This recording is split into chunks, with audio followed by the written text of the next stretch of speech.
દ્વારકાધીશ મિત્ર, કેમ છો બધા? મજામાં? આજે એક પીંટોળી વિશે વાત કરવી છે. પીંટોળી આજે જ્યારે જતા છૂટીને આવ્યા તે પીંટોળીને નીચેથી ધુહાડા નીકળવા માંડ્યા. એટલે પીંટોળીને કેવું છે કે ચડી હરગી તો નથી ગઈ ને? નવનીતની તો હરગી ગઈ, પણ તારી હરગી નથી ગઈ ને? નવનીતની હરગી ગઈ તો અરજી દેવા ગયો પાછળ, અને તારી હરગી નહીં ને શૈલેષ મેરની તમારી લગભગ તો મને ચડી હરગી જશે. બદલાવી નાખજો ને, ધુવાડા નીકળતા હોય તો પાણી નાખજો. એટલે આ વિડીયો શેર કરજો પાછા, આખો વિડીયો હા પડજો. કે જ્યારે જતા જ્યારે ગીતાજી વાંચી તો આના પેટમાં તેલ રહેનું.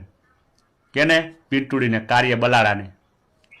બલાડા એટલે તને કહી છે, તારા ઘરની કોઈ છેડખાની કરી છે તો તું આવડો બધો એના પાસે ઉલટશો. હવે તો હેઠો પડે, એને સજા ભોગવી. તારે વરઘોડું કાઢવું તો વરઘોડું તારાથી નીકળ્યું નહીં. અને વરઘોડું તો એના બાપે જયરાજના બાપે મયા હતા, એ વરઘોડું એક ફેરા કાઢશે. અને તારે હાવ દેવી હોય તારી બેન તો વરઘોડું બીજી વાર કાઢી અમે. હાવ લારે ન પડી ગયા. અને હવે એને પછી વિડીયો હાજ વટાવી નાખે છો તું, સમજો? એટલે હવે વિડીયો ના આવજે. હીરા સોલંકીએ કહી દીધું કે મારા ખંભે રાખીને બંદૂક ન ફોડો. પરસું તમે કહી દીધું કે પબ્લિકનો બહાર દેખો તો મારાથી બે શબ્દ નીકળી ગયા. એટલે હવે હે ને પાછો પડી જા. પીંટોળી, શૈલેષ મેર, ઉમેશ, અમુક ખહુર કીડી ને એને મેં કહું છું એમ.